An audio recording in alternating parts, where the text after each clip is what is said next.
Alright, next video. Now, the only evidence that we have for evolution is what somebody sees when they believe evolution. Evolution. Great idea.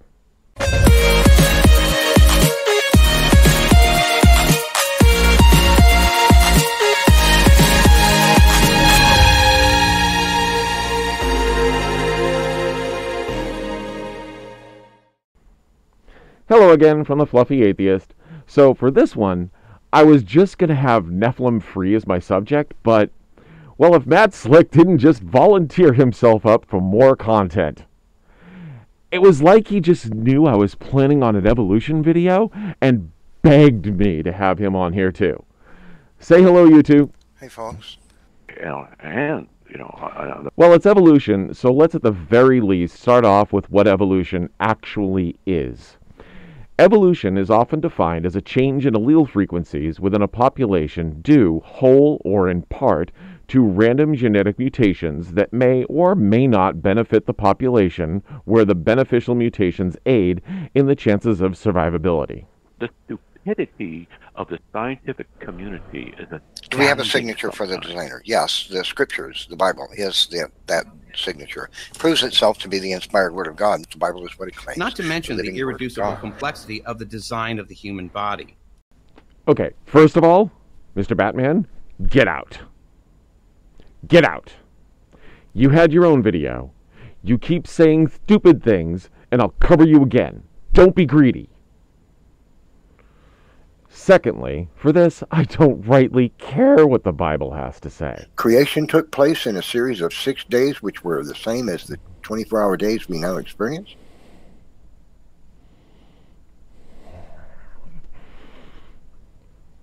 Fine! If you insist on bringing the Bible into this, let's just completely remove the Bible from this equation so we can just get down to the science. We can do this with showing how biblical creation story in Genesis chapter 1 can be taken literally and allegorically. If both versions fit, the Bible cannot be both true and not true. So we will just remove the contradictory claim from the discussion. Now Neff and Matt too will say the events in Genesis are literal.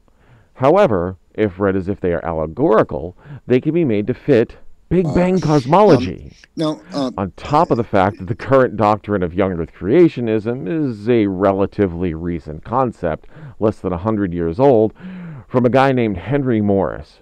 And creation science is widely seen as being pseudoscientific with no basis of reality in any form. The prior young Earth doctrine was practically dropped completely back in the 18th century due to actual scientific discovery. We'll get more in depth in the young Earth creationism at a later time, but for now, let's get into Genesis chapter 1. Verses 1 through 5 talk about the Big Bang itself, the initial expansion of the universe, and how space and matter came to be.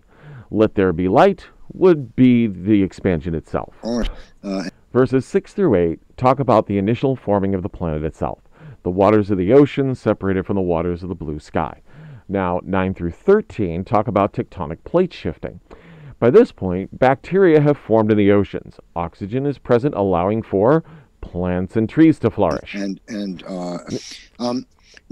Verses 19... Nephilim, you're throwing me off here. Stop. Verses 14 through 19 talk about the sun and the stars coming into being as well as the moon. 20 to 23 talk about the Cambrian explosion and the first signs of animal life, which comes on land after verses 24. And interestingly enough, it's at the end of the chapter where man evolves. Now, I don't care if you think it's wrong. You two can cry all you want that you decide to take this literally. The point is that it can be taken allegorically. Neff, please stop trying to butt in. This is my video. It is my rules. Be interested in someone who can talk to them and knows what they're talking about. You too, Matt. I thought it was going to be difficult dealing with just Neff. I forgot how much of a dick Matt can be. It'll be okay. It'll be okay. Just get through the video. Just get through it. Okay. We got it. Anyway, so now that the Bible is off the table, let's just get right into the science. Let's start with endogenous retroviruses, or ERVs. ERVs are endogenous viral elements in the genome that closely resemble and can be derived from retroviruses. They actually comprise up to 5 to 8% of the human genome. What does this have to do with evolution? Well, ERVs are passed down genetically from parent to offspring and don't leave the genome. These genetic markers linger long after the virus itself has been eradicated, thus leaving us with a genetic history of biological life that have the same markers.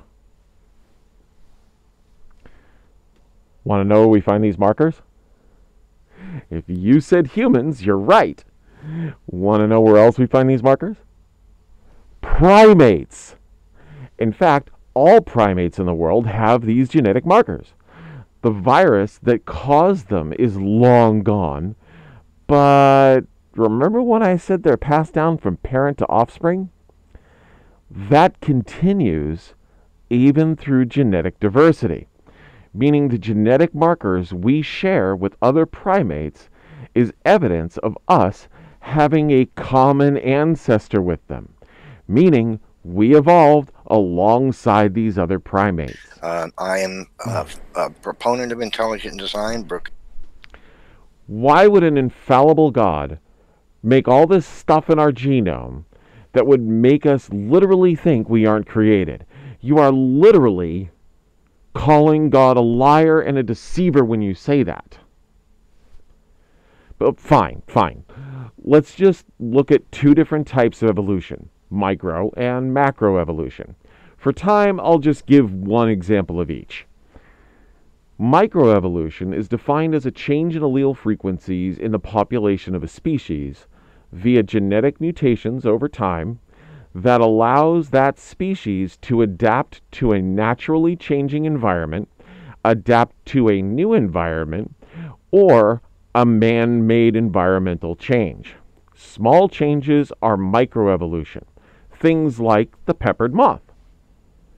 Before the Industrial Revolution, the moth had a predominantly white wing with very few of the black wing variations of the species, as it was quite rare because they got eaten for Tintin by local birds.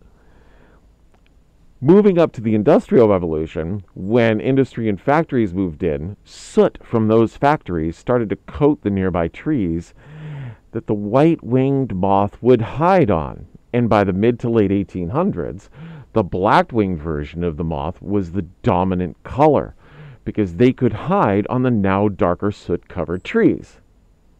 Natural selection was taking over, and the white-winged subspecies of the moth was unable to survive close to the factories, while away from those factories, the white-winged moth was still able to thrive.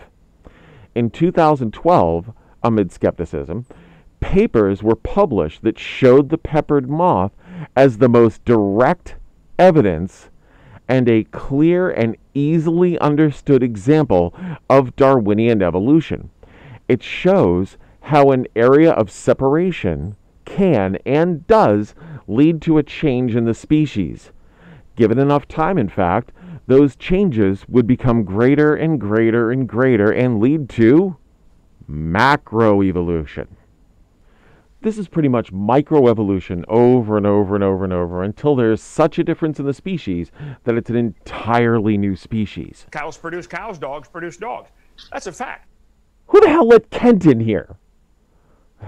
Well, I suppose I wouldn't be able to talk about evolution without him weaseling his way in here, right? You should know this stuff. Here's the funny thing. Kent's right. He's absolutely right. And the funny part of it is, he has no idea why he's right. Dogs will always produce a dog. Cows will always produce a cow. A feline will make a feline. A rodent will make a rodent. A mammal will always produce a mammal. A bacteria will always produce a bacteria. And eukaryotes will always produce eukaryotes. So stop with that moronic, uneducated bullcrap. You are a eukaryote. You are a mammal. You are also a primate.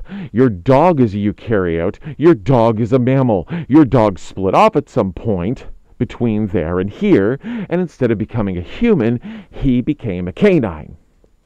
And whatever comes next in his evolutionary line will still be a canine. Mammals split off from other types of animals 250 million years ago. Not last week, not last year, like you make it out to be. No one in their right mind thinks that a dog gave birth to a human or the other way around. You, on the other hand, are too stupid to reproduce if you think that dogs became dogs argument is going to convince anyone that has even a basic 8th grade education. While you can only serve to thump your Bible as if to say, God did it, God did it, God did it. We ask for proof, and that's your convenient scapegoat? Go do your taxes. I'm sorry. I've always just despised that argument. Where was I? Macroevolution. I was going to show an example. Evolution requires many millions of years. That's right, Matt. You're getting it. Let's have a look at the modern horse. We have a very good fossil outline of the evolution of the horse, dating back to the Eocene era with the Eohippus. Up to this point, it evolved with toes, 4 in the front, 3 in the back. A horse with toes. Evolving to the Orohippus, still in the Eocene era, that evolved longer legs and a slimmer body, allowing it to run faster and jump higher. Both traits to aid in its survivability. Then the Epihippus, again in the Eocene era, with more evolved teeth for eating and gaining nourishment for greater survivability. Next is the Mesohippus, from the early Oligocene. Oligocene? I can't pronounce these things. Oligocene era, the climate of North America started drying out over the centuries, and forests started receding in place of grasslands. Legs started getting longer for speed to run away from predators. Teeth getting stronger for defense and eating. Changes in their bodies to make them larger and stronger. They developed certain teeth that can still be seen in modern horses today. And they lived about 30 million years ago. Again, for time, I will speed up a little here. But you're now looking at, stage by stage, the equines like you would know today from the Callibatabus about 20 million years ago, the Dinohippus roughly 3 million years ago, up to the modern-day equus species, from the modern zebra to the modern onager and the typical domesticated horse. We find all of this through the fossil record in the geological column. Did you guys know that carbon-14 has a half-life of 5,730 years? Well, the half-life means in 5,730 years, a gram of carbon-14 becomes half a gram of carbon-14. That's what a half-life does. Well, what this means is that in 93,000 years, there should be no carbon-14 in anything that was once biological. Oh my God. Evolution never happened. Nothing is real. I'm a believer. Or Matt has no idea what he's talking about again. Half-life. Half-life.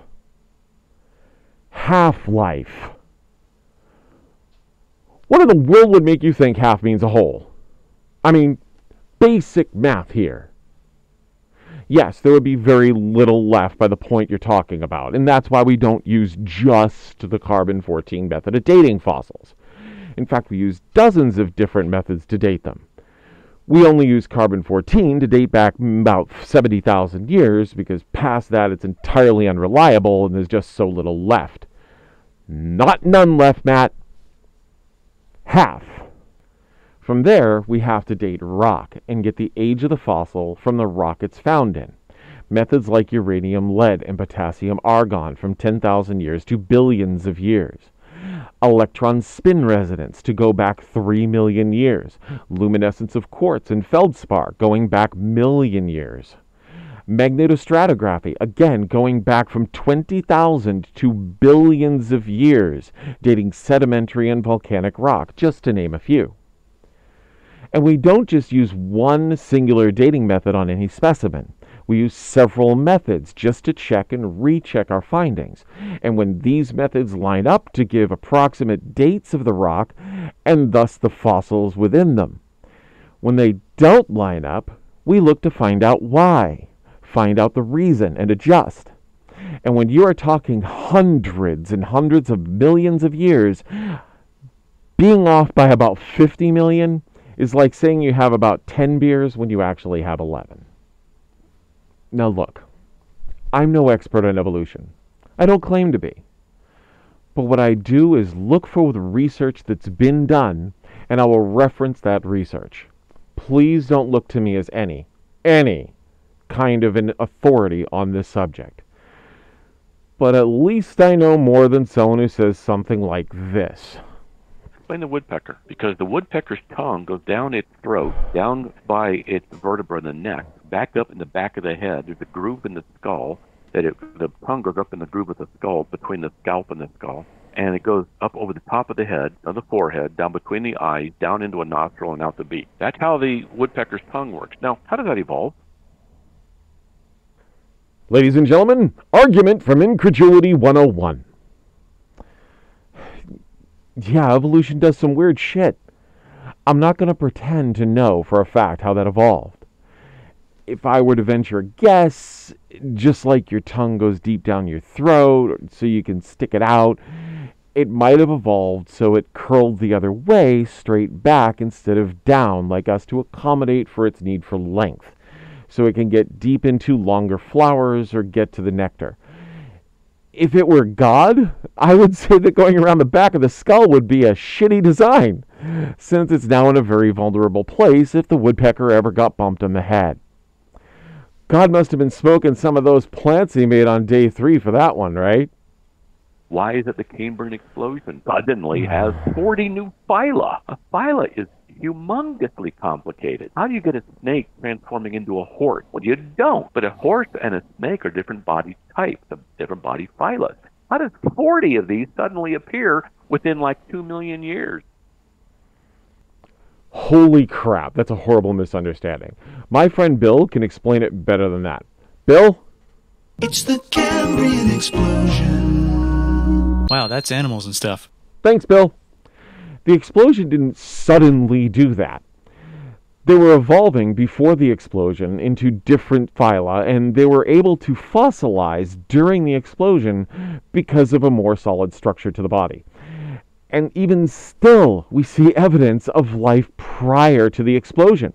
No one thinks that a snake turned into a horse or a horse turned into a snake, referred to before.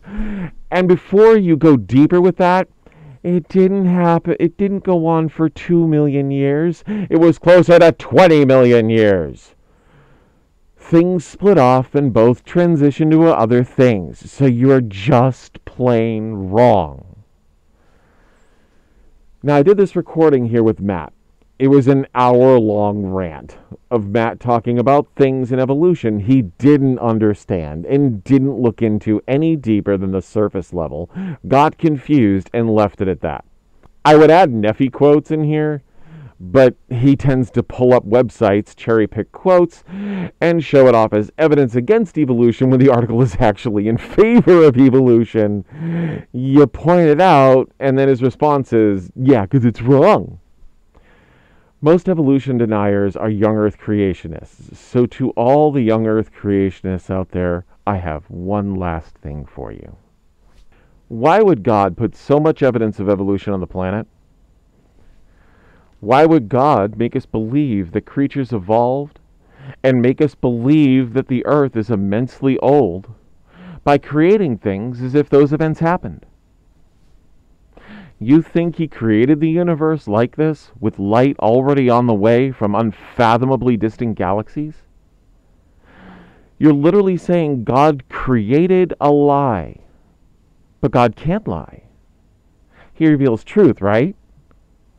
So where's the truth in a 6,000-year-old planet holding a 10,000-year-old organism, Pango, and billions-of-year-old light appearing from distant galaxies? Maybe I should have asked that last Tuesday. Anyway, I'm done beating at fossilized Eohippus. Well, I am Corsi, and this is the Fluffy Atheist. If you like this, thumbs up. If you don't, thumbs down. Either way, share it with friends or family, or no matter if you want to share a funny video, or if you want to point and laugh. I'm good either way.